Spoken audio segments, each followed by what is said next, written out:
Hello, everybody, and welcome to the Lean Toss Up. This is going to be the first of its kind, the Lean Toss Up College NCAA College Football 2022 preview podcast. I'm here with my co-host Buck Metrics, and we haven't not done this. Obviously, when you're looking at Lean Toss Up, obviously we mostly talk about politics. We talked about some Call of Duty, but now we're gonna do some football. I have a football model. We're gonna do some college football, and Buckmetrics is also a huge fan of college football. We're doing this now. This time, it's not. There's no video for this time. We're not recording any video. We might look at that more in the future, though. But for now, I think we're just gonna stick with audio only. So yeah. Welcome to the show, Buckmetrics. How are you liking kind of joining a college football podcast?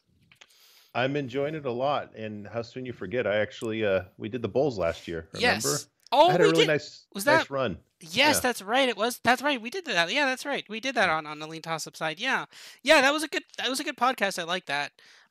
We had a lot. We had some good calls on that. Some random. Some of those were fun games. Some of them were Yeah, not fun, but some of them were fun though. Uh, and I yeah, I I did tweet out my strongest plays, and I think I went, like, 6 and 3 or something, and, yeah. like, You were a amazing couple on of some of money those line hits plays. too, on the Yeah. dogs, if I remember. Yeah, there was some good value on some of those bowls. Some of the bowls that I liked the most were canceled though, which was like so sad because I was like, no. But yeah, so that was really good. Yeah, so hopefully we're gonna try doing some more college football content. So yeah, let's start off with kind of our models here, right? So first I'll kind of pass it off to you, Buck. So tell us a little bit about yourself and kind of how your model works. How did you kind of come up with the idea for your model? Why do you like your model? Go ahead. You could go ahead and talk about your model. Sure, yeah. So I graduated from, University of Southern California long, long ago. I'm a CPA. I am an executive consultant in the finance world.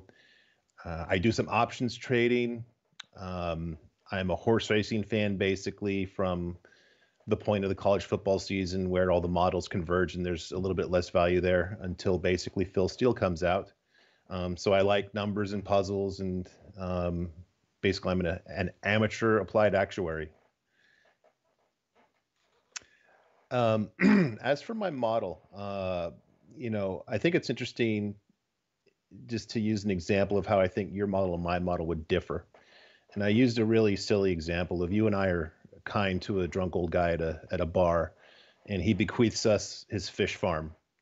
And I think what's interesting is basically if we take your model and my model, what our goals are. I'm thinking that your goal would be to get a census, get the sex of the fish, get the size, the different different kinds of fish that are in the fish farm, and all this.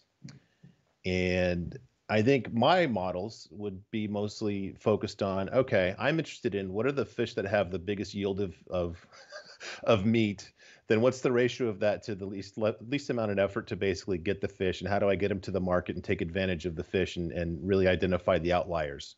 And how do I, identify the fish with no meat and just avoid those guys so I don't waste my time on them? Yeah, I think that's actually a really good analogy. Yeah. So my model, and I think I've tried to explain it a couple times, like on a couple podcasts. I think I need a better explanation of it. I think my model is I've basically built a Madden simulator. Is basically what I've done. I've built a Madden simulator, and I punch in a bunch of stats, and I simulate a game hundreds, thousands of times, whatever, and then the model tells me what the net results of those games are. And it's kind of my model relies heavily, and of course you can rely heavily on the law of large numbers. The law of large numbers states that if you do something enough times, eventually you'll get to, when you average out all those trials, you'll eventually get to what the actual result will be. And that is, it works. It has worked very well. Sometimes, especially on the NFL model side, it actually scares me. Sometimes this thing actually no, like it literally has scared me a couple times with sometimes what it spits out and what happens. But no, so yeah, it's a different kind of perspective in terms of it. Like I completely see value on the other side too, right? Because my model in kind of early season situations like we're dealing with now, obviously the season hasn't started yet. Um, it struggles in a lot of situations like this because it's like, okay, well, sure, maybe their offensive line improved, but by how much?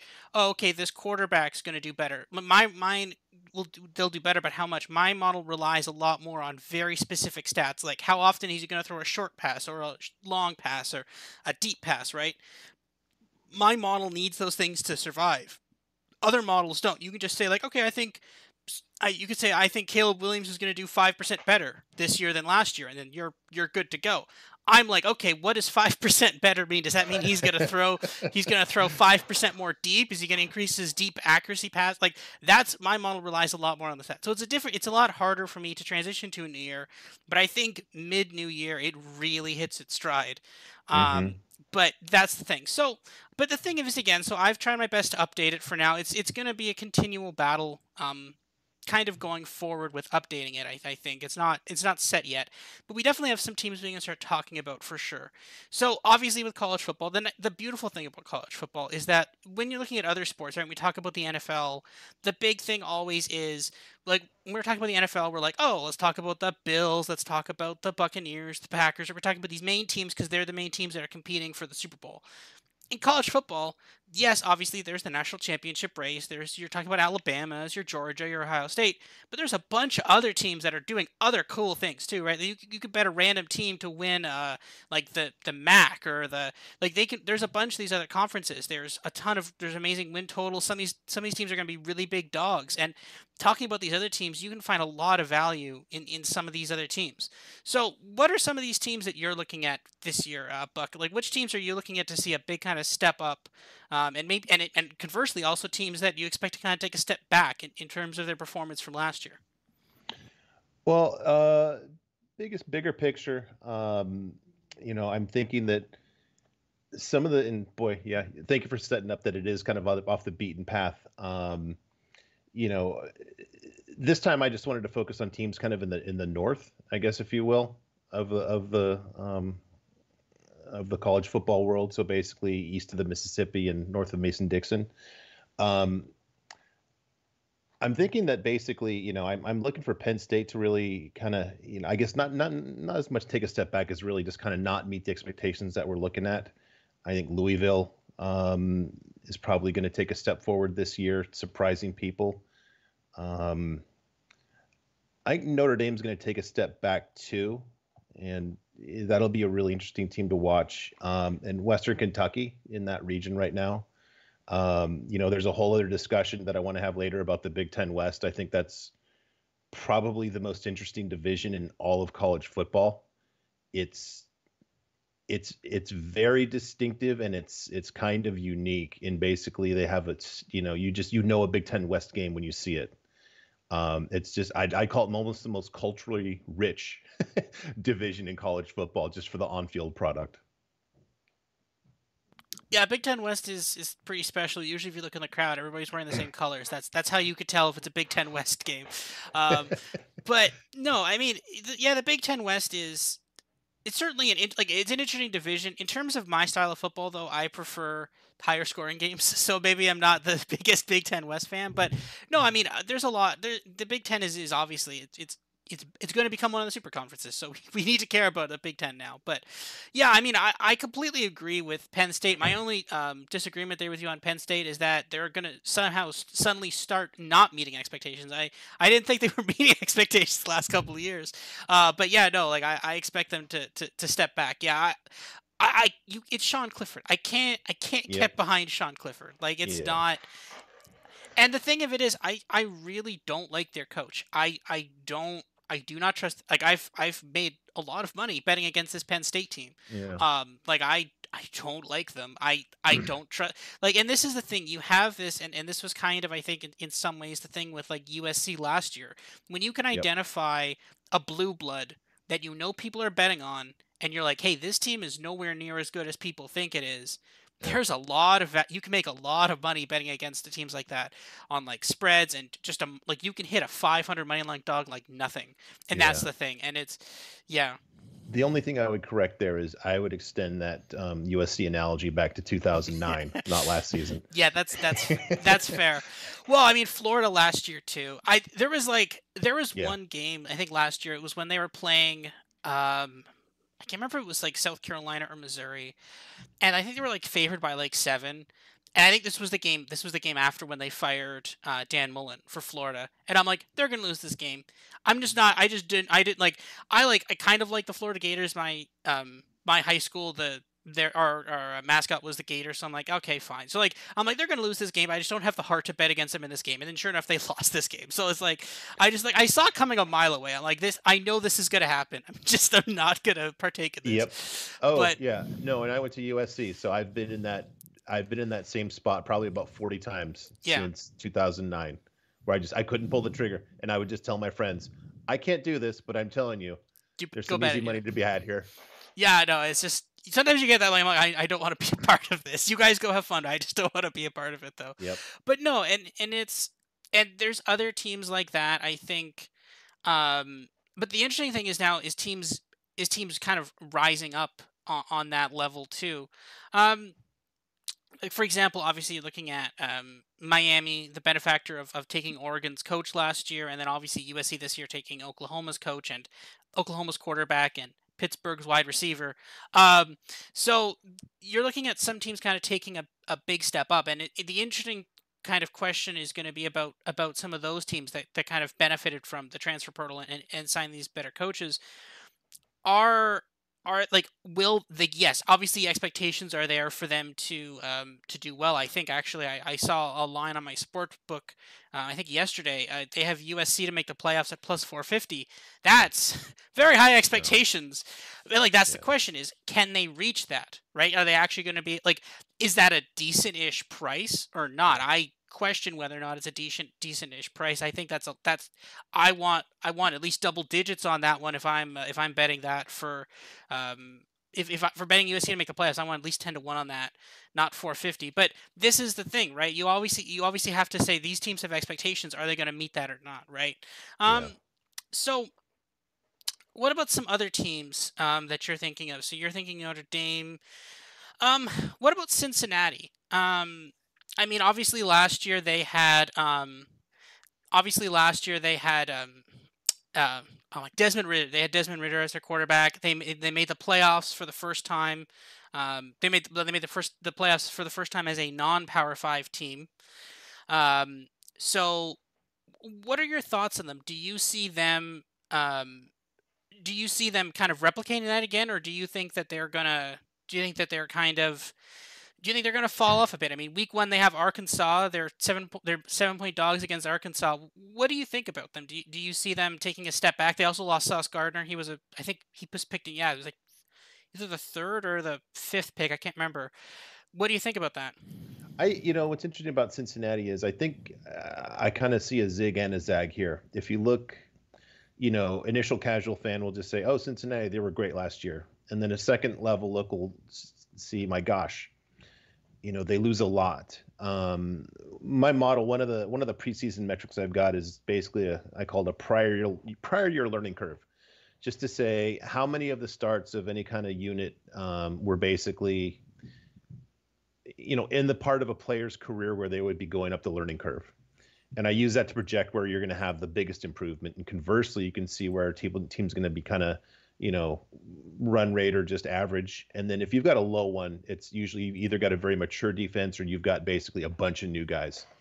And they had one of the lowest in all of FBS on their defense in that prior year learning curve metric. So if I take that and, basically at this point, Cincinnati's brand has been, notwithstanding the good second half they had on offense last year, it's basically been Luke Fickell in defensive coordinator, a lot of games under. And I think that script really gets flipped this year because even though they do lose Desmond Ritter, who was okay until last season where he really went to a new dimension, they pick up a good quarterback from the MAC. They return literally everybody to the offensive line. Not only that, but everybody that they basically return was really kind of going through that learning curve process last year too. So their offensive line should be great. And, Fickle has done a good job recruiting running backs. And I think that you're going to see a lot more ease on the offensive, just kind of taking the step to this season than most people are expecting.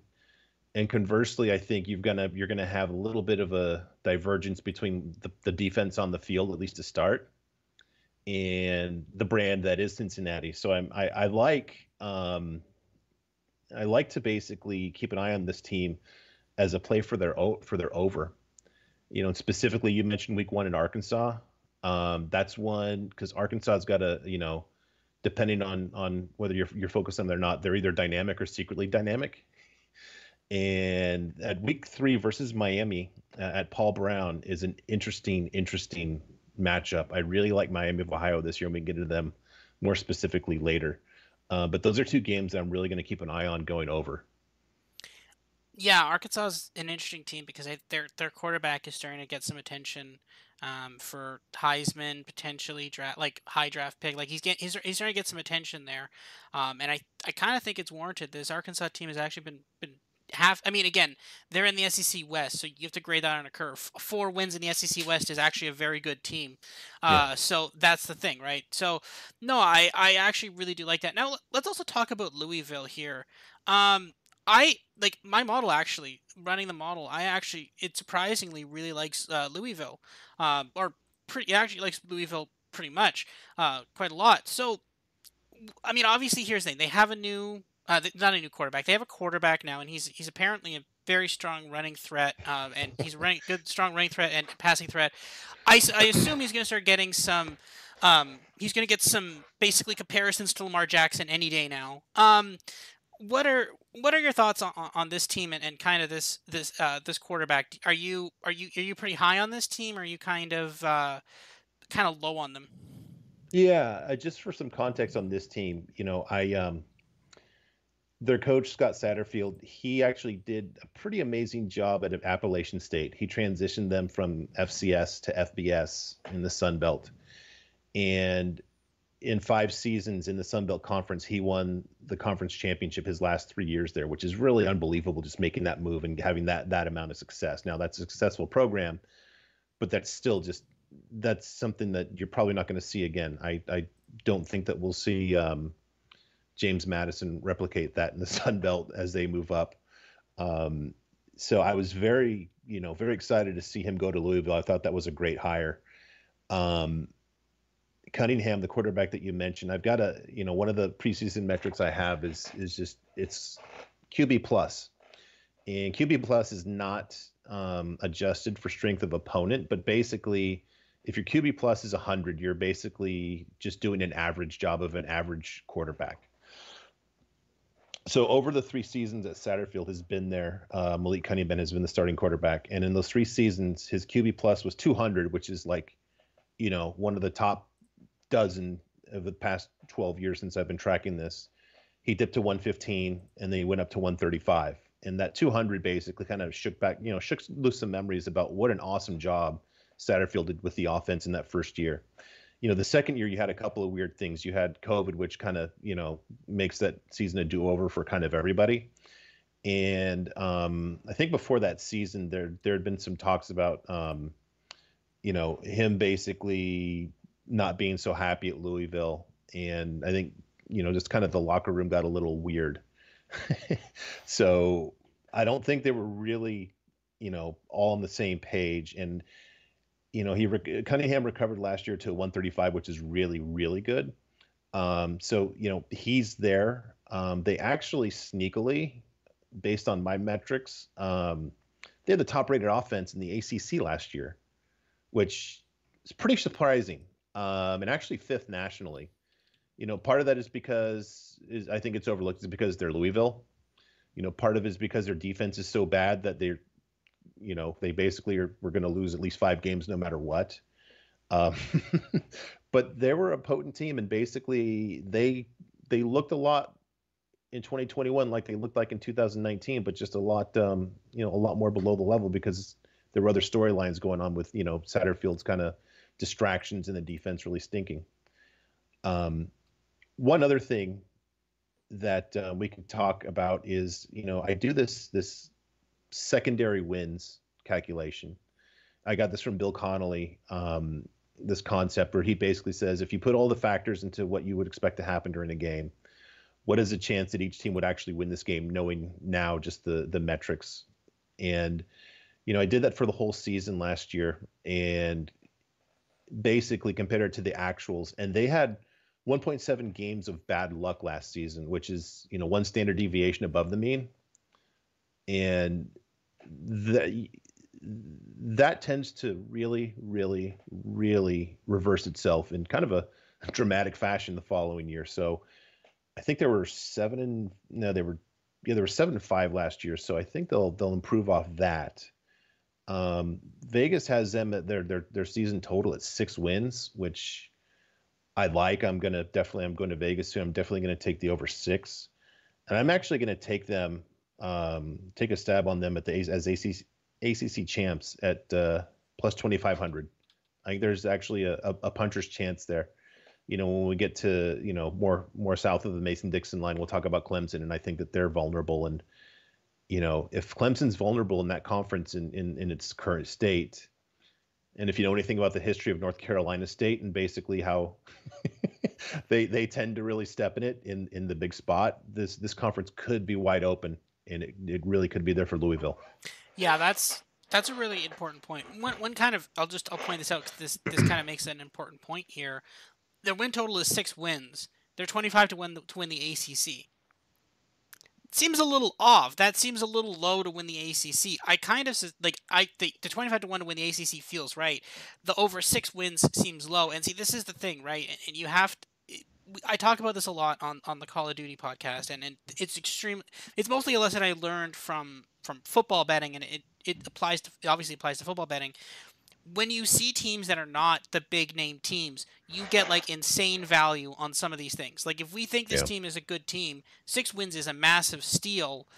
And this is the thing, right? Like we're going to get you get to that now. Actually, the Clemson game I think is late season. So this team is going to already be this team will probably already have shown that they're actually pretty good. But like that first game when they have a chance to show that they're actually pretty good.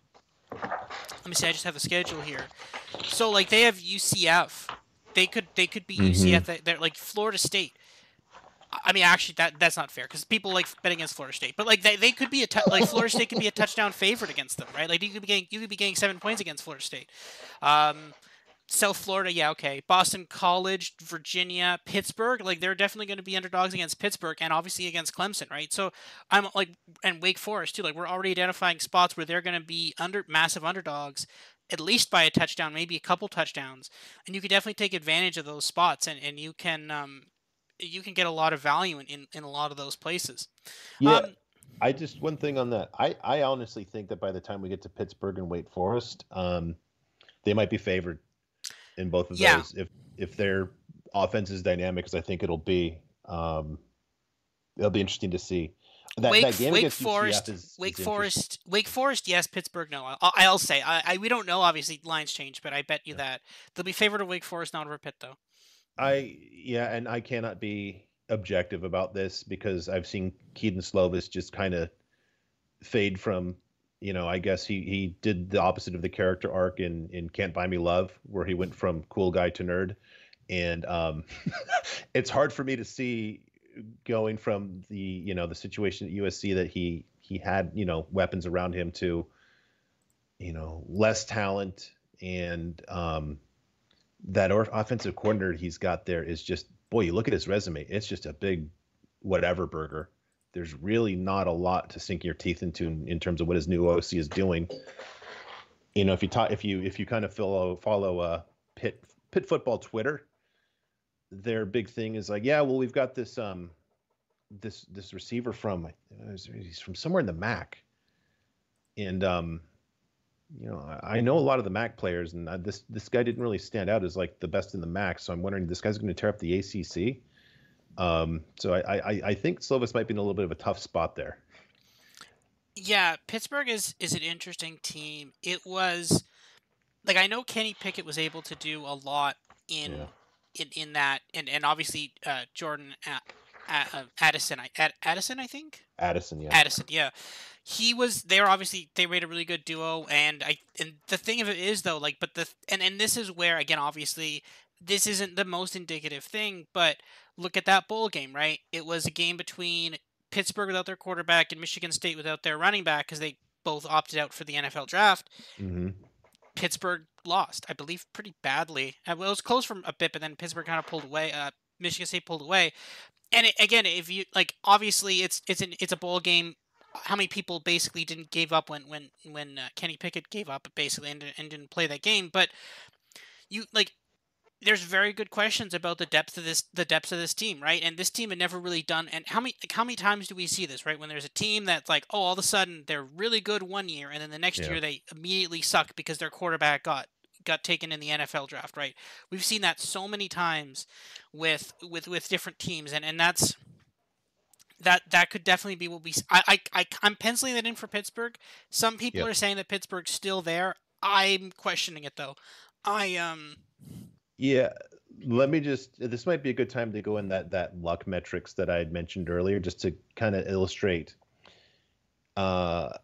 It's kind of tough to do a comparison between 2019 and 2020 because of the COVID season, or 2020 and 21, pardon me, because of the COVID season. So you had teams playing more games in 21 versus 19. But if I take the 2020's luckiest teams by one standard deviation and more, and I say, how did they do the following year? So the 20 luckiest teams, they played 68 more games. They had 13 less wins and 81 more losses. So they incrementally year over year had a delta. Their collectively their win percentage dropped from 78% to 49%. 18 of those 20 teams actually had a worse record than 21. Pretty dramatic. You see basically the inverse on the unluckiest teams. Basically, you've got a collective win percentage that went from 22% to 45%.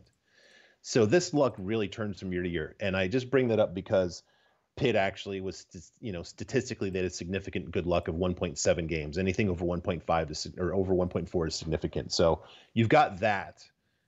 And I think if you basically kind of take a step back as a cynical college football fan and you say, Pat Narduzzi actually had a team that was 1.7 games worth of luck, that there's like a special express regression to the mean if Pat Narduzzi is the coach. Yeah. One other thing too is Pitt actually, for all the accolades that Addison and Pickett and Whipple, the OC, got, they were basically not even 1 point better on average by my metrics than the average ACC offense for the entire conference. I think they were good headline grabbing, but I don't think they were repeatably explosive. I think they were just kind of like, headline grabbing, but not really anything that was, if you kind of take holistically, something that would really grab your attention on the offense.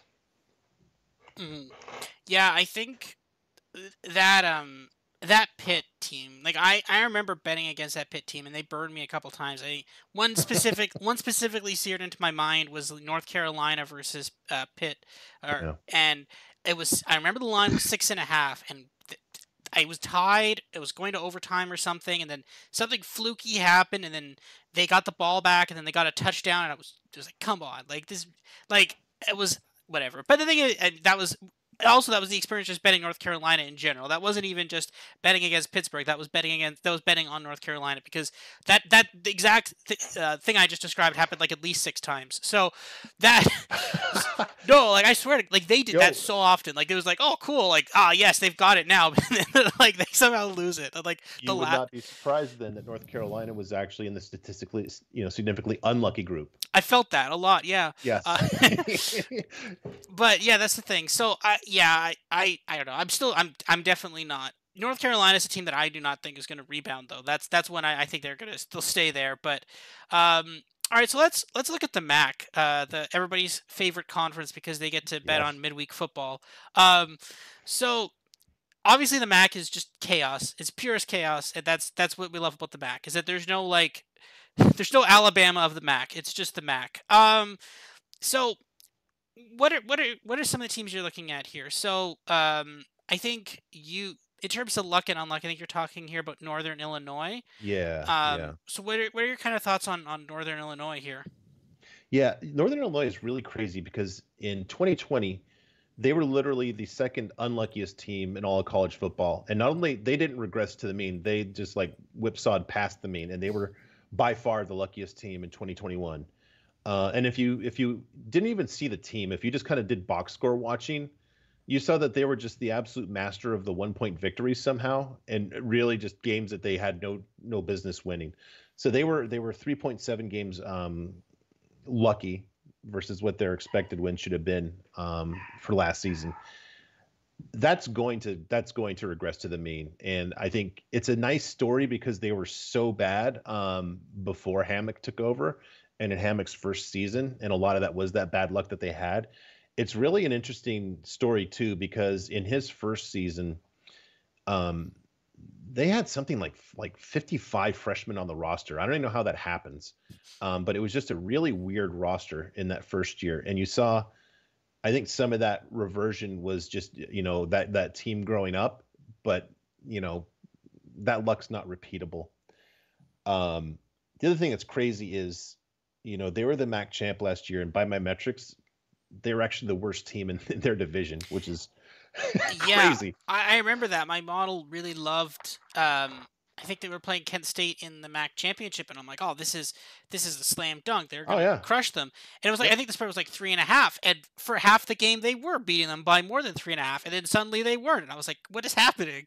But no, yep. that's the thing. Yeah, my model hated them too. So it's not you're not alone in hating Northern Illinois. So you're penciling them in for a serious candidate for aggression here. Yeah, their season total is 7 wins, and I think they're easily going to be under that. I'm making part of the process here is making a line. I don't do this for every team. Going back to the fish farm analogy, I don't have time to grade every fish. I just look for the outliers, and when you have 3.7 games worth of luck, I think there's an outlier here. Yeah. Well, this is again another perfect example of a team that's definitely there's juice added to this, right? Like, Yeah. cause the thing of it is in terms of like when they're making the bookmaking lines, they're like, well, this Northern Illinois team just won the MAC last year, where we're going to do penciling in for 6 wins. Everybody's going to hammer that, right? So you have to move that line a bit, and that's where you get. But 7 is still too low. Like it's like yeah, they won the conference last year. How many wins are going to get? 7. Like so the thing of it is the sharp play here is the under, but I think a lot of people are going to be looking at that and being like, well, they won the MAC. They'll do that again. And not just that, they were a young team too. They return a lot, and they return. This is really interesting too. They return their quarterback, which, depending on your perspective, could be a great thing, or if you actually saw what he was capable, the lows that he was capable of at Michigan State, Mr. Rocky Lombardi. Um, you could definitely look at that luck they had and said, this kid is on borrowed time. And you know, the next act is about to come where the bad guy is going to come out from behind the door wielding a knife and a chainsaw, and Mr. Lombardi turns into a puddle of sweat. Hmm. If I'm making, I made lines for all their games this season, and I actually have them favored in against Eastern Illinois, against Eastern Michigan, Ohio, Western, and Akron, and that's it. And their games where they're not favored, a lot of them they're just in a tough spot too. Um, so yeah, I've got them winning. What is it? Yeah, between five and between 5 and 6. So Yeah. What about the other MAC teams? So obviously Toledo, I think was a weird team last year. I remember them doing really well at times, but then they didn't do really well at near the end. I think um, my model liked them a lot, but they were never yeah, able to really kind of capitalize on that. What do you think about that? yeah. Likewise, I actually had them by more than a touchdown as the best team in the MAC last year. They had an interesting situation at quarterback where they had a good quarterback, and then they had a really, really good young quarterback who was dynamic. And it seemed like they couldn't straighten that out based on what you said, and what, probably you and I both experienced with our bookies. Not a surprise that they were almost two games worth of bad luck last season, which is, very high. Um, so I think some of that returns, regresses to the mean. They actually have the best defense in the MAC too. What's also promising is they actually have third in the whole nation, that defensive improvement metric in the whole country. So they, a good defense should be even better relatively. The quarterback position, like I said, they had two good ones, and that's been settled now. The lesser of the two transferred out. But man, being that much better than the rest of the conference and finishing third in your division, I'm seeing a lot of guy who we just talked about, Pat Narduzzi. I'm seeing a little bit of that in Jason Candle. Yeah. He inherited a good spot from Matt Campbell. And the less Matt Campbell there is in that program, the more you kind of see the faults in the current system.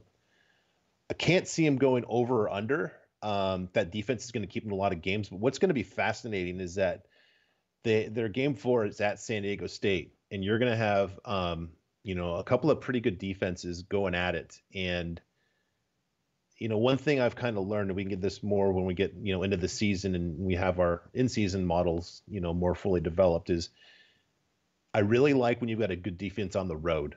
That's one of the things that makes for a really, really interesting game. Any team can kind of get up at home, but you got a good defense on the road makes for an interesting fight. And so that game 4 at San Diego State is going to be really, really interesting.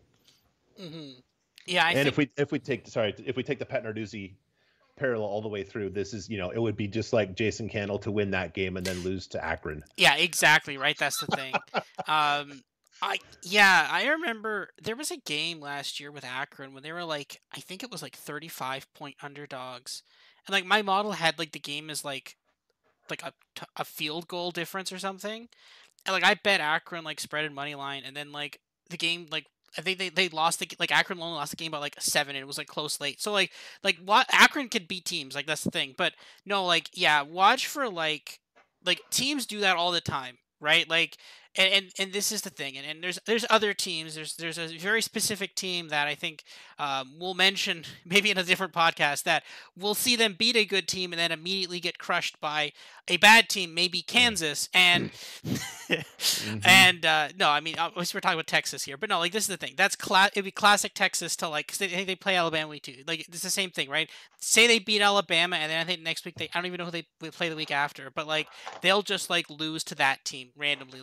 It's classic. Some of these guys that some of these teams, they'll play to an insane level one week, and then the next week they'll just be caught completely sleeping by some team that is not particularly good. So what about Miami, Ohio here? I remember last year they were actually a pretty half decent team. They were able to pull off some pretty good upsets. What are your thoughts on this?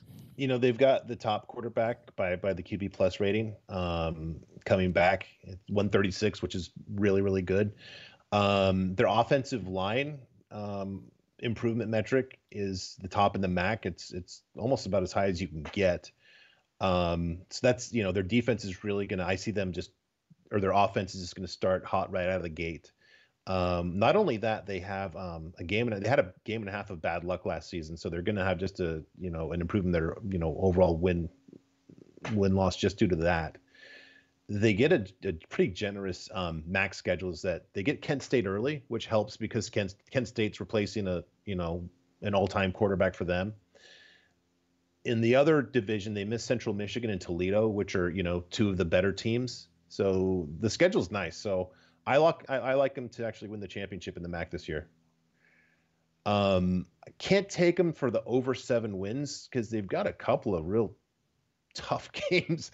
They're at Kentucky, and even if I like Miami, playing at an SEC team is no bueno. They host Cincinnati, which is just going to be tough. That's just a different level of competition. What's going to be interesting is they're at Northwestern in game 4. And Northwestern's, we'll get into them later. Northwestern's got some kind of just basic fundamental problems. And I've got Miami, Ohio as a slight favorite. And I think I might be a little conservative just because I don't want to, suffer from confirmation bias. But I could see Miami being favored by almost a touchdown in that game. I don't think they can do that. I think that might be what it should be, but I don't think they can actually do that. And that's what makes that game very bettable for me. Yeah. Because, if you just gameplay this out, I can see it kind of being a track meet, and I can see Northwestern not being up for a track meet. Hmm. Yeah, You that's know, the just to thing. use that's kind of how I see it playing out. You know, one team's just going to not give up on offense. The other one's going to say, we've never done this before. Hmm. We can't go 400 yards in a game.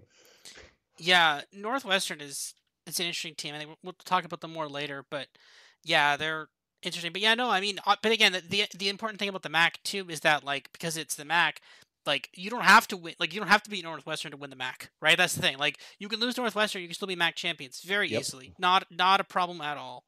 Um, so all right, um, let's see here. Um, so are there some other teams you want to talk about? I think you want to talk about Western Kentucky a little bit. This was the team, the Western Kentucky Hilltoppers. I can't remember if they won. Did they win or lose Conference USA championship? This was with Bailey Zapp when I think he threw for like a Yeah. billion yards. They lost because Bill Clark wins that conference every year at UAB. Yeah, well, no, it was UTSA. They lost to I think that game was like that was a game like I think they scored like 100 points in that game. UAB. UAB.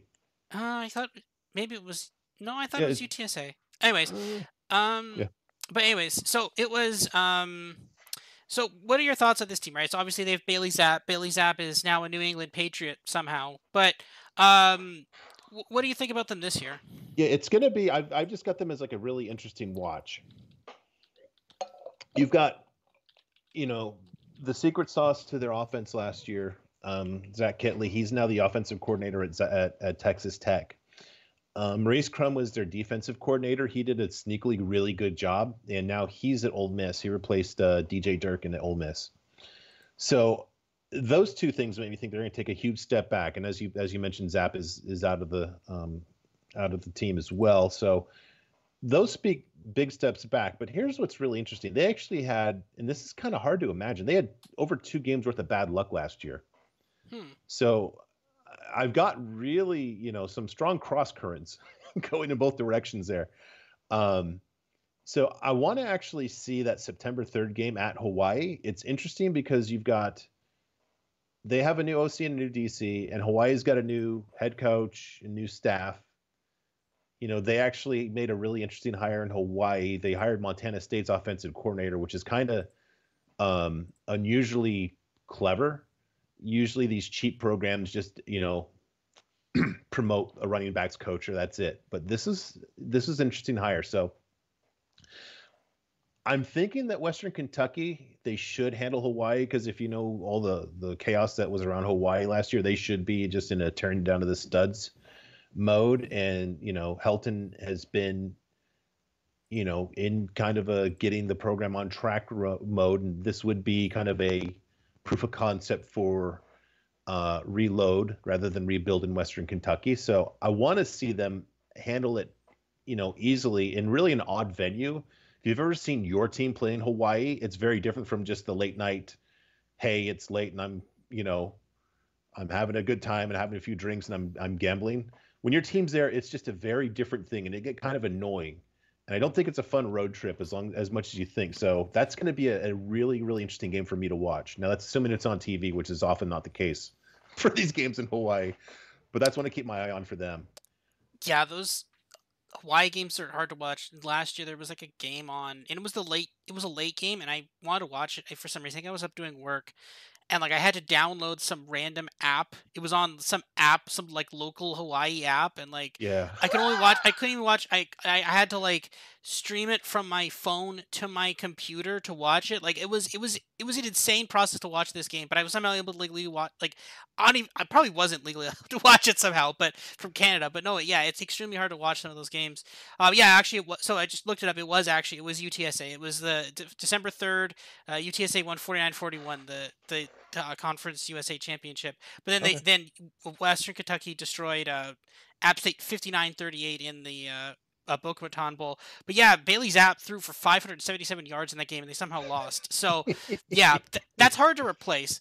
4 touchdowns, 2 interceptions, though. That's the thing. But no, it's yeah, it's hard to replace. Bailey Zapp. Bailey Zapp was great. He's a New England Patriot now. Still not. I mean, I don't know why exactly Bill Belichick decided to draft him. I guess it's just like a backup quarterback, kind of a bit more explosive than Mac Jones. But whatever, it's cool. But yeah, It's yeah, we'll have to see. I think they could definitely beat Hawaii, but Hawaii's an odd team, and they could either be really good this year, like they could be okay this year, or like they could be really bad, right? So we'll have to see. Um, what about Temple? I remember Temple last year. They were very unliked by the betting markets. I think most weeks they were like 14-point underdogs. You can usually get a lot of value on teams like Temple. What do you think about them this year? I think last year they had a lot of injury bad luck. I think they lost. They had a lot of people out for injuries, if I remember correctly, right?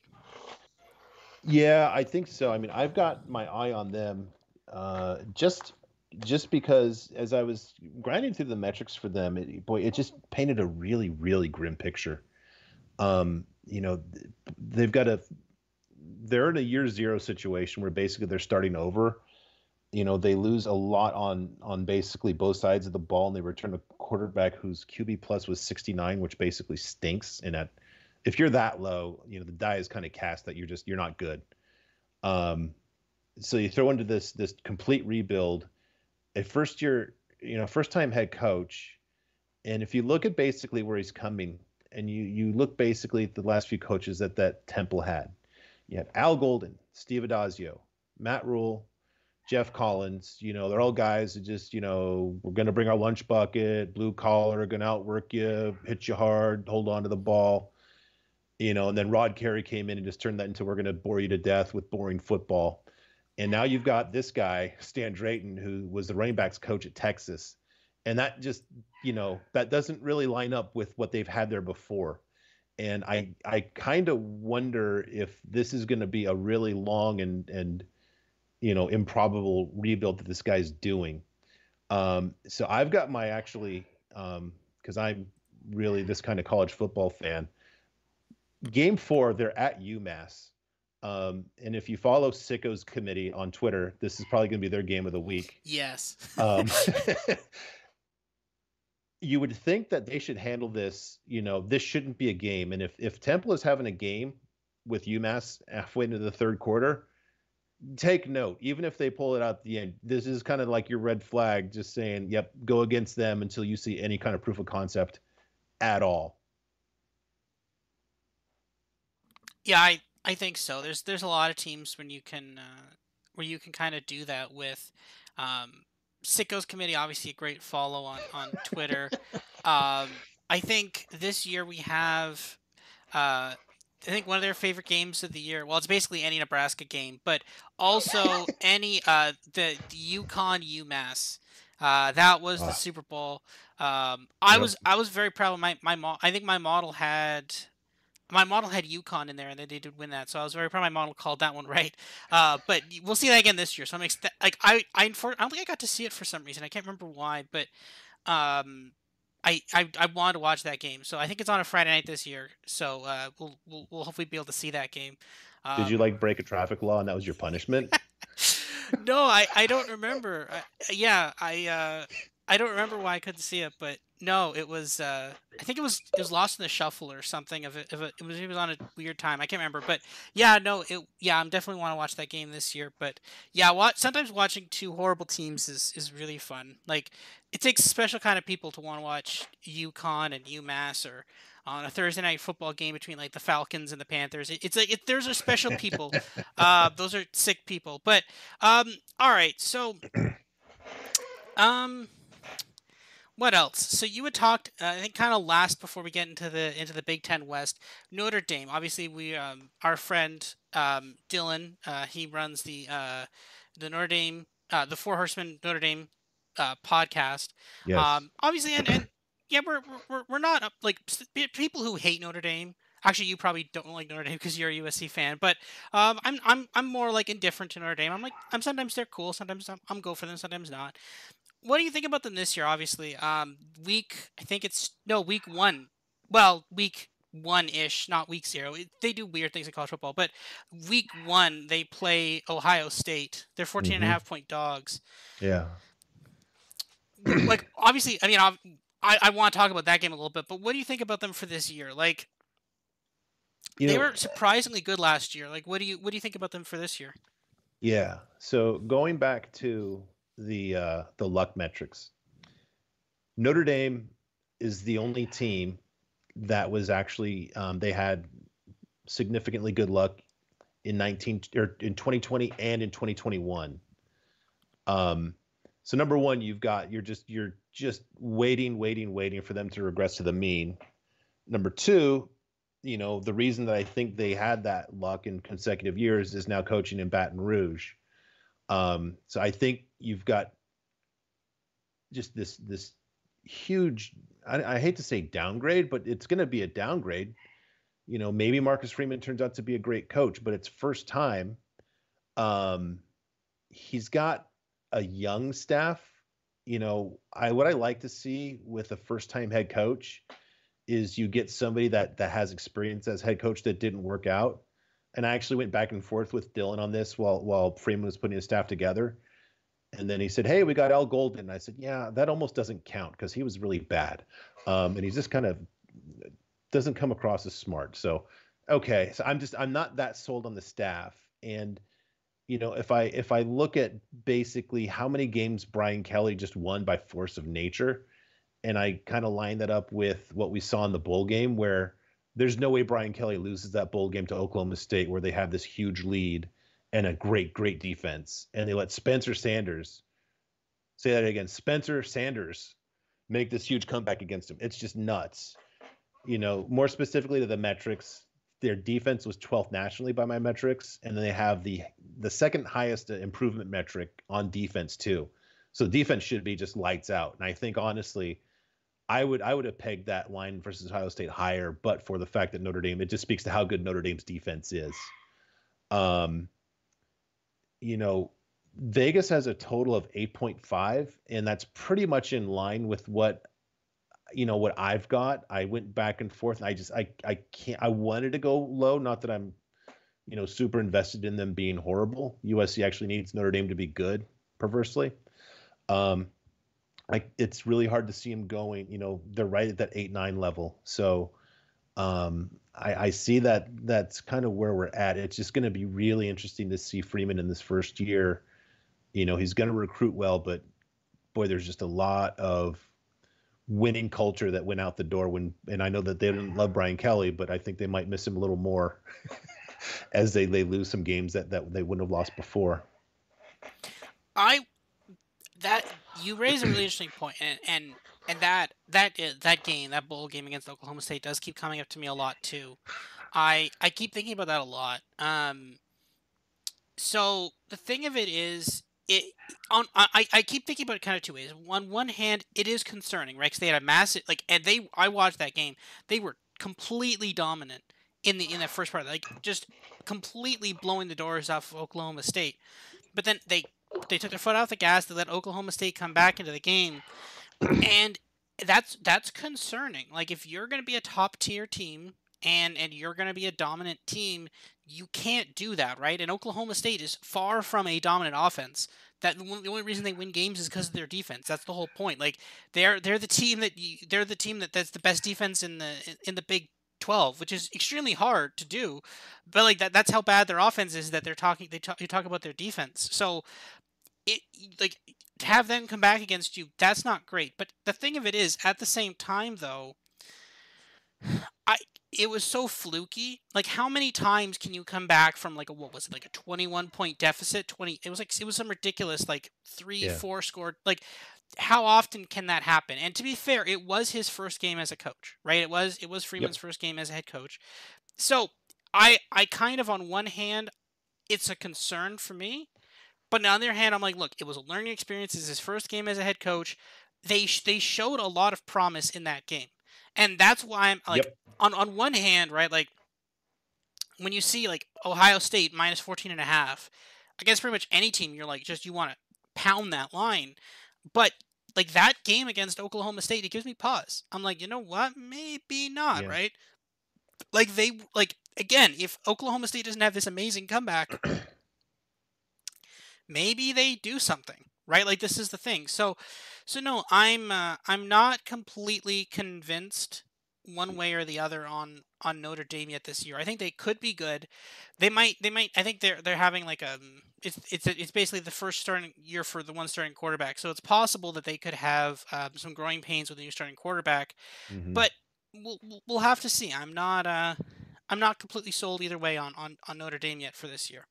Yeah, it's gonna be a fascinating watch because of that. And the thing is, to your point, they were in a weird spot because they had lost, Brian Kelly, and I don't know if like any assistants had left yet, but if we fill in the staff now in that same situation, if we have the staff now, is Al Golden going to be the one to come in as a cooler head and calm things down? Not if you've seen Al Golden. That's kind of where he pours gasoline on that fire. So, Yeah, and that's the thing, right? I mean, this team they were vaguely in contention for yeah, a playoff berth. yeah, Like not it wasn't it was definitely not expected for them to make the playoffs. They needed some chaos to happen, but they were somewhat competitive. And then they lose their head coach, and then there was the stupid release from the committee that's like, I can't remember if they said they considered it, like they functionally considered a coach leaving as an injury or some they did some weird statement about that. And then, like, obviously this team was pissed. And I think they went out there, they just decided to crush Oklahoma State, but then they took their foot off the gas. Obviously, it was a very emotional time for this team. I mean, their head coach just a bit, like, there was no rumblings at all of Brian Kelly leaving. Like, that was completely out of the blue. Same yeah, thing as Lincoln Riley. Like, these were not, it wasn't like we were like, oh, yeah, where's Brian? Like, no, it was like, what is happening? Like, and that was the thing. So, it's completely understandable that they had a very weird December. And I don't know. I think they'll be okay. Will they be able to beat Ohio State? I don't know. Will they be able to cover the 14.5? Maybe. But Ohio State, I think we're not talking about them this week, but I think we'll talk about them in the future. They could be really good this year too, right? So this could be what this will be like the game that like Notre Dame loses by like 7, then they win every other game. Ohio State wins every other game, and this somehow gets them into this somehow gets them into the championship, into the playoffs. But all right, let's talk about the Big Ten West, which is going to be a very interesting division, for a lot of reasons. I think there's definitely some value here. Um, so first up is Illinois, obviously. Um, what are your thoughts on them this year? Do you how do you think yeah. they're going to do this year? Obviously, this is not a top tier team, but sometimes like it's not uncommon to see Illinois like a 13-point underdog, 17-point underdog. Like what? Like you usually get bet on Illinois at like amazing value. So what are your thoughts on them this year? Yeah. I think Bielema did a really good job last year. I actually kind of expected that. What's interesting is if you kind of look back at his history, um, and you understand how Wisconsin works. Arkansas was really his first head coaching job since Barry Alvarez kind of just ran that program from the press box, if you will, at Wisconsin. So his first job is in the SEC West, and he actually did a pretty good job until it all just fell apart for him. But that's just a really tough spot to have your first head coaching job. And I believed in him when they hired him that it was actually a good hire. Um, their defense is actually above average for the Big Ten. Um, but they did lose a lot. Now the thing is that, what they did was they knew they had to have like, some kind of proof of concept, just that, hey, we're not going to win just 3 games and be the same old Illinois. So they had a successful season in that way. They actually hired away the offensive coordinator from UTSA, which I think was a sneaky, really good hire. I think UTSA beat him last year too, and that might have just planted the seed with Bielema to get that guy.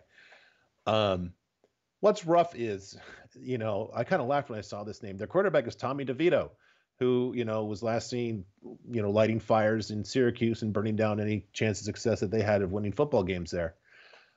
So that really just makes it a tough year for them. Their defense should remain pretty good.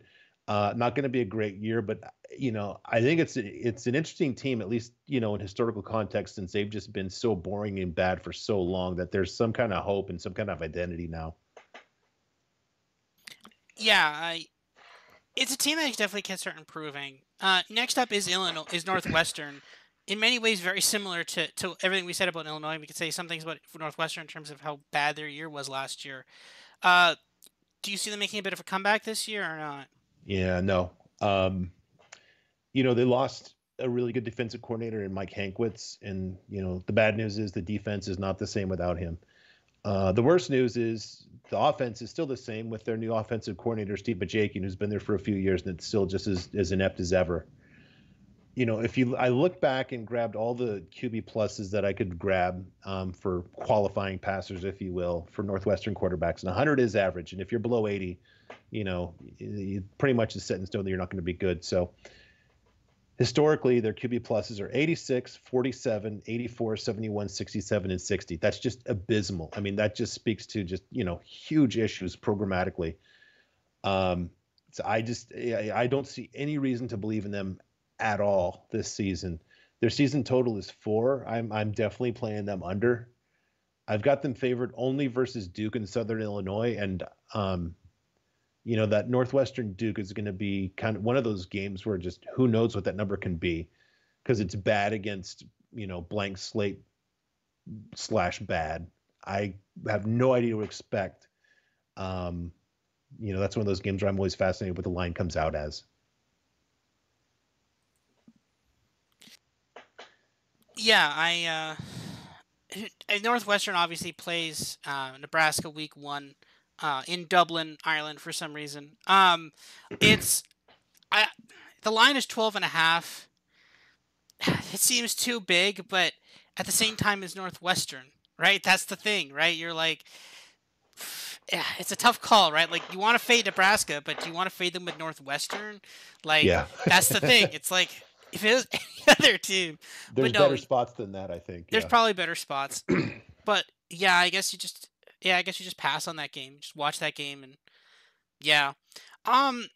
What about Iowa? Iowa somehow made the Big Ten championship game last year. I'm still not completely sure how they did that. But they did.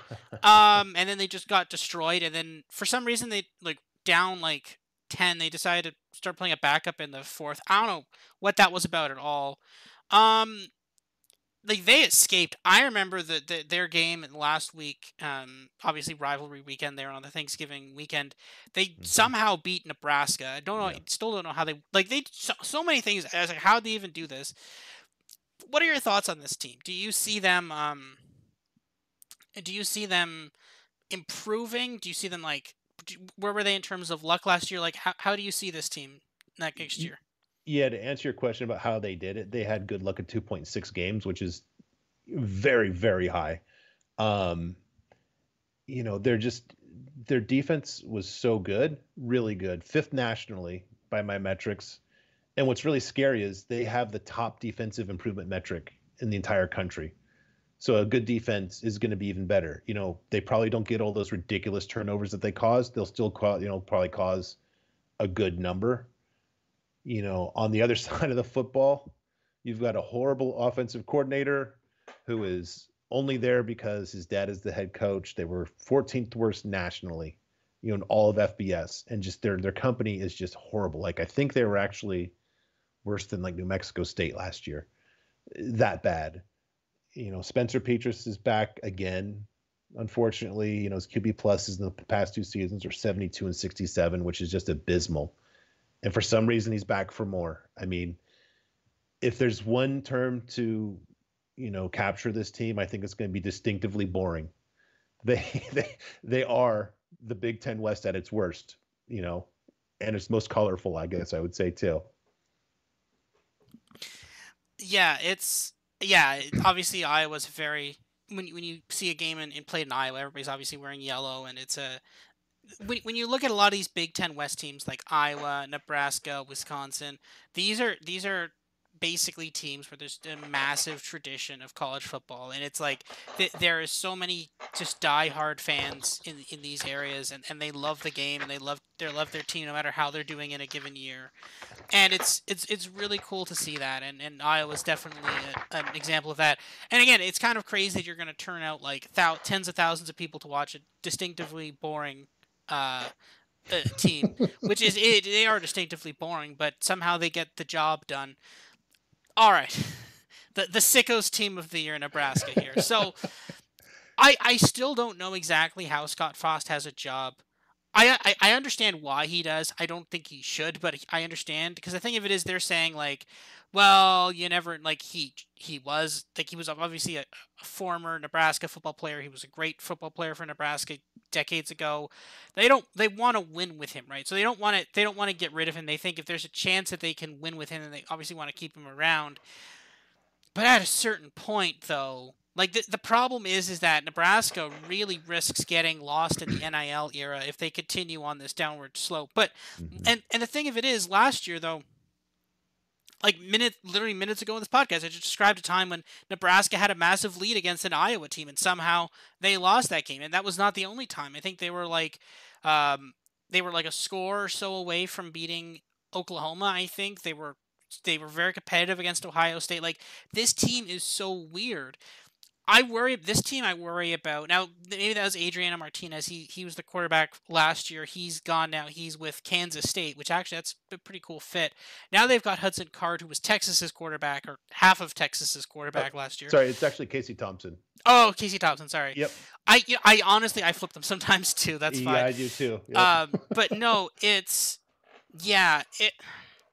It's weird. I think this team could eat like, and again, they obviously the definition of unlucky last year.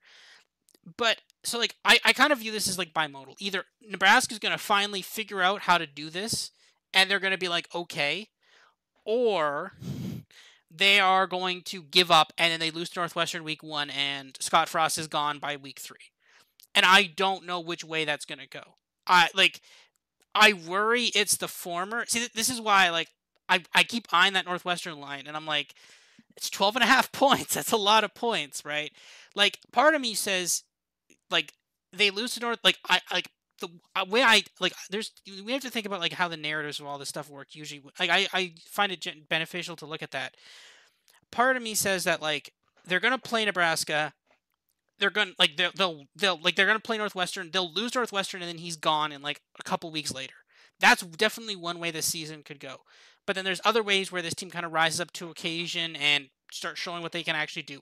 What are your thoughts on this? Like, do you see this team actually like performing to the level that they're capable of, or do you just see this team just giving up and saying that's it, we're done, go fire Scott Frost? Yeah, I don't think Frost gets fired. Um, they, yeah, I think Nebraska's going to wait. They just seem a little more patient. Obviously, I don't think that they would do anything in season, or at least until close to the end of the year. And I don't think they'll be that obvious. You know, they had by far, by almost a full game, more bad luck than the second unluckiest team last year. They had 4.6 games of bad luck last season, which is ridiculous. So they're going to improve their one loss just based on that alone. That's the good news. You know, the bad news is, I know everybody liked to pick on Adrian Martinez. I did too.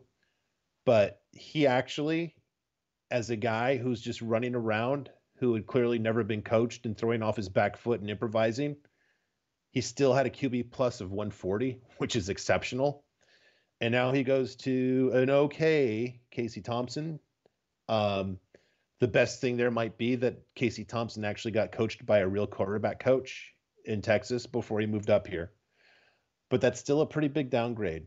You know, they brought in Mark Whipple from Pitt. We just mentioned, you know, earlier that they had a nice season, but their offense wasn't as you know, groundbreaking as the headlines would have you believe. And if you look at his resume, he had basically 2 good years in his entire career as an offensive coordinator. So I don't really see that as another plug and play piece. You know, bigger picture, if we take a step back and say, you know, at Notre Dame, Marcus Freeman, great defensive coordinator at Cincinnati, great defensive coordinator at Notre Dame. If in 3 years they go to Marcus Freeman and say, you need to get a new defensive coordinator, your defense stinks, that's pretty much a symptom that it's not working out as a whole. You know, if your side of the ball stinks, it's kind of terminal. And I see that when you are forcing Scott Frost to replace an offensive coordinator, it just seems like long-term it's not going to be a success.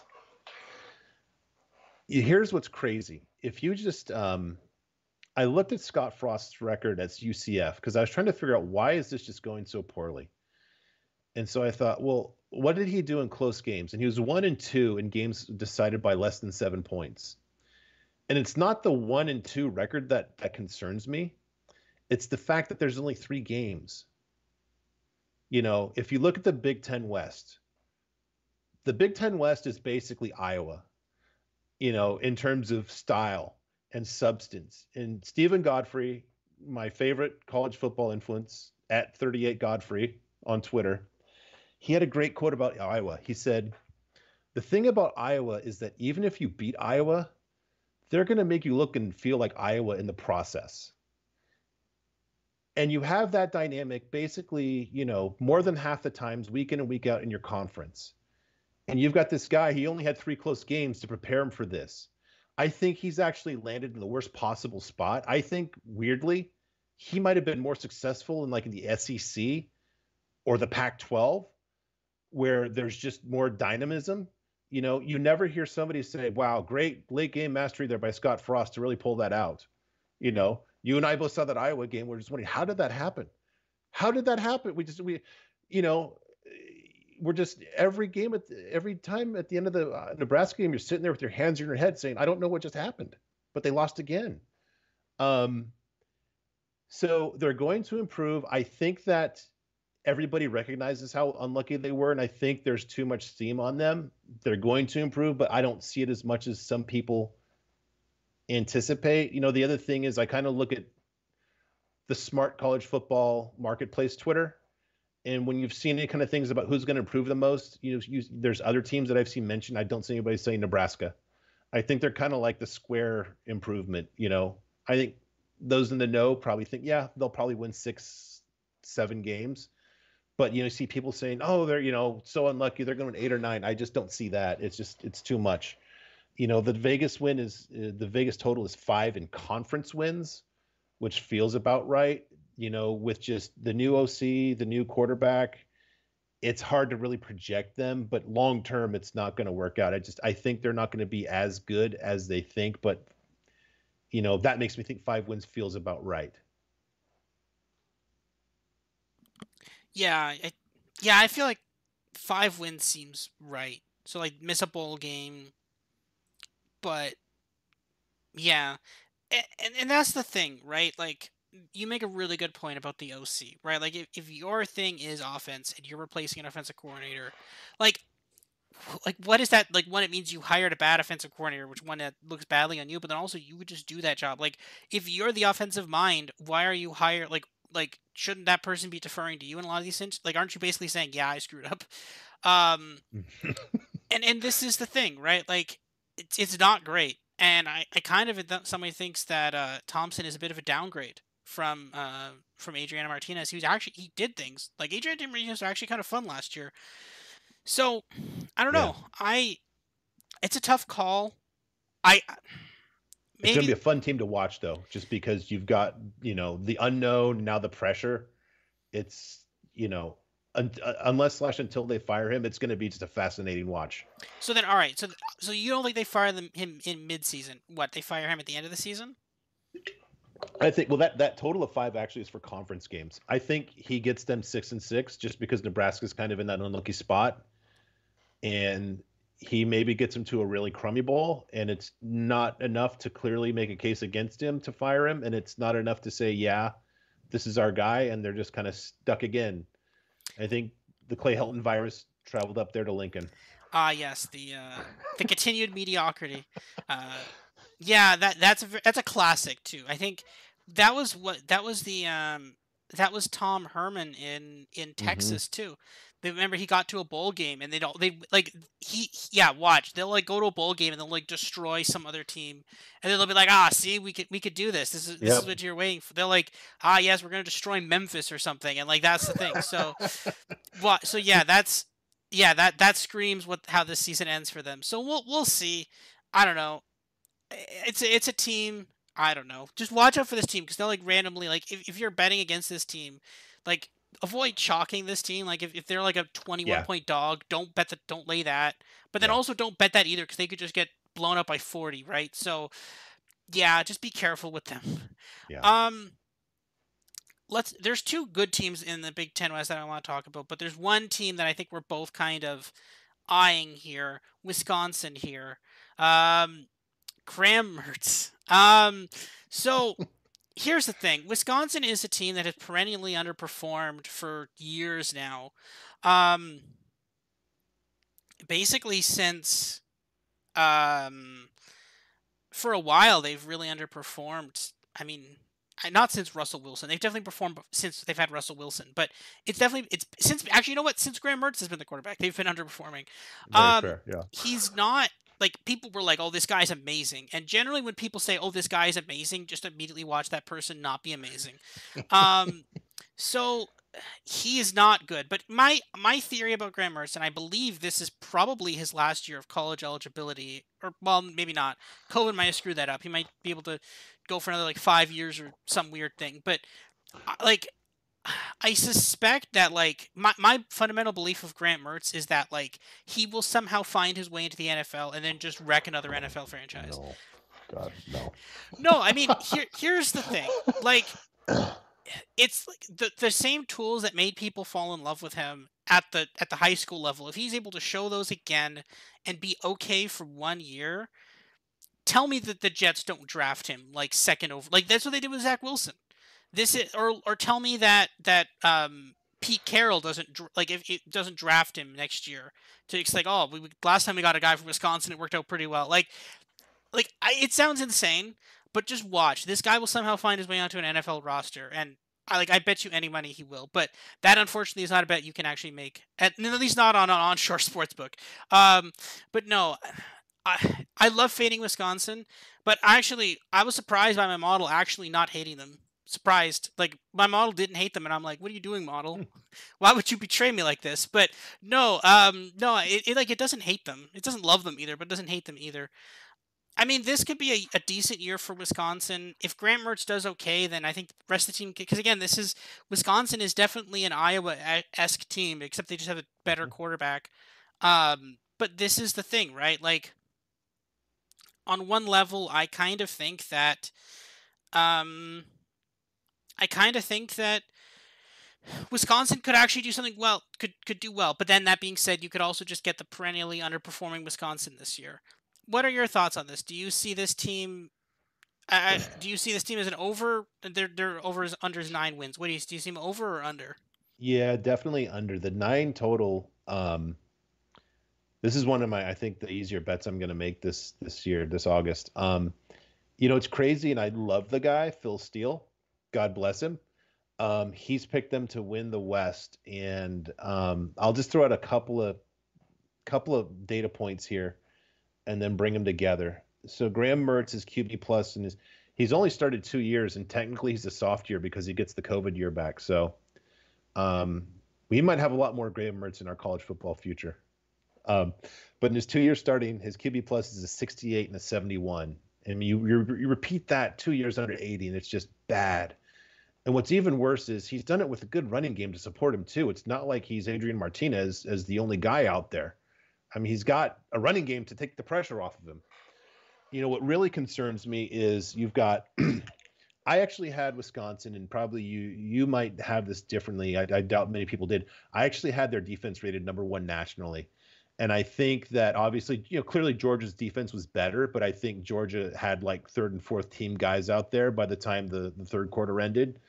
And Wisconsin was in a dogfight pretty much every week because they're in the Big Ten West. And when Graham Mertz is your quarterback, you're not blowing anybody away. So they had their top guys out there the whole time. So you have the number 1 rated defense, and then they have among the very worst in terms of returning starters and the corresponding the improvement metric from last year.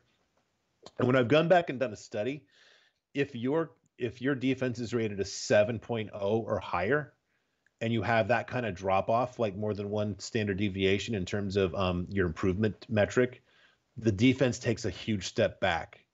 And their rating was over a 14. So I think it's to be just a huge step back.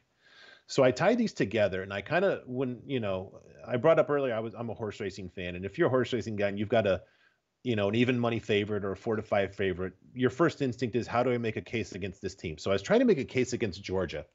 And I was saying, Stetson Bennett's kind of shaky, and the Georgia defense loses a lot. And so maybe if they have to rely on Stetson Bennett, maybe he's going to lose a few games. I thought, nah, they're good enough all around. And he actually had his QB plus is like 170 last year. So it's like, no, I can't make that case against him. Then I come to Wisconsin. It's like, this is the case I wanted to make against Georgia, and it fits to a T here. I think Mertz could actually take a huge step back from the bad player that we saw because he's not got the defensive helping him out all season. Um, I think under 9 is a really easy bet here. I actually like watching Wisconsin because I follow Sicko's committee like you. They're a fun watch. I love jump. It's probably my favorite college football tradition, but yeah, so it kind of hurts me, but under 9 is kind of an easy spot here. Yeah, honestly, the other thing is one thing I'll quickly say on that point is that like don't ever worry about like rooting against a team because of a bad quarterback. Wisconsin will survive Grant Mertz. I'm very confident in that. They're still going to be around in a couple of years. But no, that's an interesting point. And the other thing about Georgia too is that like, and I felt this a lot last year. Like Georgia's offense was not particularly inspiring. Like I felt a lot that Georgia's basically the Georgia's entire reason for being last year was they were just control. They were controlling the game, and Mm-hmm. I have like in the past I've played like various different like strategy games and stuff, and there's different strategies you can use. And the control strategy is like you don't have fun. You just stop other people from having fun. And Yep. then if you're good enough at stopping other people from having fun, then what happens is you're able to put yourself in a much better position to win. So for example, because you're so good at defense, you force a fumble and you get the ball on like your opponent's 20-yard line for free because your offensive line is so overpowering, or your your basically your cornerbacks and your safeties are so good that they get interceptions, so they get you the ball more times. And the fact is they're just so good at stopping the other team and Yeah. so good at just slowing them down that they basically make you play on easy mode. So you don't actually have to be good. You are able to just put you're able to put so much pressure on the other team Yep. that you don't even have to care about how good you are. You get infinite tries at this. And but the thing of it is, and in all those other games, those other games that I've played, at a certain point, it's not fun. And at a certain point, the other teams are just better at you. And if they're able Yep. to realize that they're better than you, if they're like at the end of the day, like it doesn't matter how good Georgia's defense is. If you put Patrick Mahomes there and you put a bunch of really good wide receivers there, you put Patrick Mahomes, Stephon Diggs, Justin Jeff, you put all the best wide receivers on the other team. It doesn't matter how good you are. If you have the best offense, like if you're good enough to beat them, you'll just completely destroy them. And that's what the point of this is the fact that yes, control teams have a relatively high floor and they have a high ceiling, but they're not at the top of that ceiling. There is a higher ceiling that you can get to. And the Yeah. best offensive teams can just crush that ceiling. Now, obviously, we're talking about the Big Ten West, so that doesn't apply here. But in terms of Georgia, when we talk about the SEC, that definitely does apply to them. You're going to look at a lot of good quarterbacks there. So, yeah, it's an interesting debate about that like control versus offensive teams, and that's the thing. But anyways, that is way too long to talk about Graham Mertz. But we talked a lot about Georgia in there too, so that's fine. But we'll talk. I'm sure we'll talk more about JT Daniels or Stetson Bennett later. But all right. Now the two fun teams in the Big Ten West. So Minnesota, this was I actually really like this team. I loved this team a couple of Hmm. years ago. Not I can't remember if it was during not during the COVID season. They It had a was bad 19.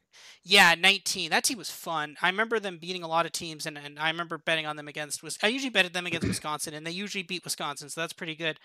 Um, but no, like I like this Minnesota team, and they started this year pretty good. They played Ohio State pretty close, but I think they lost like Yep. all their running backs, and so this team definitely had some issues on the team on basically for the season, and then they randomly lost to Bowling Green. But again, stuff like this happens, right? Like this isn't like, oh, they lost to Bowling Green, well they're done, right? Like there's sometimes stuff happens, and it happens in a year, and you're moving on to the next year, and you can be better. And I think this team could actually be pretty good. I think this team could definitely be one of the top teams in the Big Ten West, and they could definitely compete for the Big Ten West. What do you agree with that, or are you kind of I definitely do. yeah Actually, PJ Fleck, he had that great year at Western Michigan. And his second year, I think it was at Minnesota, they really stunk, and then they fired their defensive coordinator. They promoted this guy Joe Rossi, and that week they basically turned it around with a win at Nebraska, and that was kind of the start. And then 2019 was that great season. Um, that season, Tanner Morgan had a QB plus of 170, which was just bananas. I mean, especially at Minnesota, which was still kind of out of nowhere. Um, the next season, it slipped to a 96. He went through a lot. He actually, I think his dad died of cancer in the middle of that season, which was horrible. And then, he lost his offensive coordinator. So he was a 96 and a 107. But the good news is that offensive coordinator from the 170 season, the magical 2019 season, Kirk Shiraka, returns. So you've got Shiraka and the quarterback that he just basically had turned into another worldly kind of guy with all kinds of experience. Their defense has been typically really good under Fleck the past few years. And this is one of those teams, just the opposite of Nebraska. When I talk about Wise Guy College Football Twitter, and they say who's going to be improved the most, who's your surprise team, a lot of the smart people mention Minnesota. A lot of them. I don't think that if you go strictly by QB plus, Morgan's not the best returning quarterback in the West, but he could be with the old offensive coordinator coming back. So I really like them. I don't remember why I didn't bet them over. I think just there's so many unknowns in this conference. There's so many teams with good and bad luck that's going to regress to the means and clearly when Wisconsin is going to take a huge step back. And I think, there's just a lot of unknowns. So I couldn't really get a read on whether I was going to play them over or not. So I passed on that, but I see a big step forward for them this year. Fun team to watch. Yeah, I'm excited to watch this team too. I definitely think it's one of my most fun teams to watch in the Big Ten. That being said, though, my most fun team to watch in the Big Ten is the last team we've left here, which is Purdue. So my model surprisingly absolutely loves Purdue and loves Aiden O'Connell. Mm-hmm. I watched that bowl game with him versus Tennessee. He was amazing. I love that team. And this is a really fun team. This is a team that's going to be really explosive on offense. And I think they could do a lot of really cool things. So yeah, like they had a 9-4 season. And they did upset Michigan State. There was Michigan State's their two losses on the regular season next to them and Ohio State. They play Penn State week 1. I love them in that game. Mm-hmm. They did lose their wide receiver Bell. I believe he is now no, he's not a Colt. I think he's either a Steeler or a Brown. I can't remember. But he's yeah. I really do like this team. Like you can replace wide receivers relatively easily, but yeah, I do like this team, and maybe there's a chance they could win the Big Ten West. What do you think about them? Yeah, this is kind of one of those stupid things that I disagree with, but it's interesting. They did beat both, like you said, they upset Michigan State. They beat Iowa, and Iowa was nationally number 2. Now, obviously, they didn't finish up there, but that's something. And it's amazing they beat 2 teams that were ranked in the top 5 when they played them, and still they got completely overlooked. O'Connell actually, if you look back, they had kind of a weird quarterback situation where you had different guys taking snaps at different times, and it was just weird. They had that Plummer kid that was taking snaps for a while, and now he's somewhere in the Pac-12, the poor kid. But the quarterback situation is a lot more settled now. They do lose Bell, which is a big loss. But if you look at the recent history, I think Brohm's kind of earned the benefit of the doubt in terms of, developing the guys. He clearly knows how to recruit and develop the guys that fit his system and get that standout guy. I like that. The thing that makes me hesitate, there's 2. Their defense is below average, especially in the West where there are some really good defenses. And they had 1.6 games of good luck, which, is the only reason I can't pick for them. I'm actually going to go with Minnesota to win the West, but Purdue is right there with them. Yeah, I do like them. And again, Purdue is a team. I mean, look, they're playing Penn State, a team that definitely did not impress anybody last year, and they're 3-point dogs. Week 1 already, you're getting 3-point dogs. I think it's 3.5 in some places. Right now, it's 3 even in my one book. You're getting a nice price on the money line. So, no, it's a great opportunity to bet into some of these teams. Yeah. And so and this is the thing, right? Like it's important to keep track of these teams just to be like, oh, I remember this team. I like this team for X, Y, and Z reasons, so that when they play, like when I'm actually, let me see who Purdue plays. Who does Purdue play?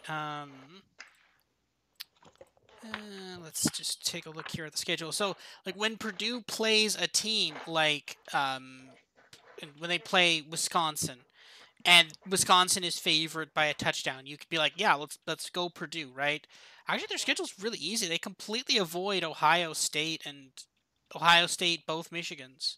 Wow, Hmm. that's a pretty good schedule. But yeah, it's a perfect example of a team that you definitely could bet in low on, and could definitely pay dividends when you if for payout in terms of that. So, but yeah, I think I'm really excited about some of those teams, particularly Purdue and Minnesota in the Big Ten West, and yeah, I guess Louisville and some of those other teams. So yeah, I think that's it for our first podcast. It's an hour and a half.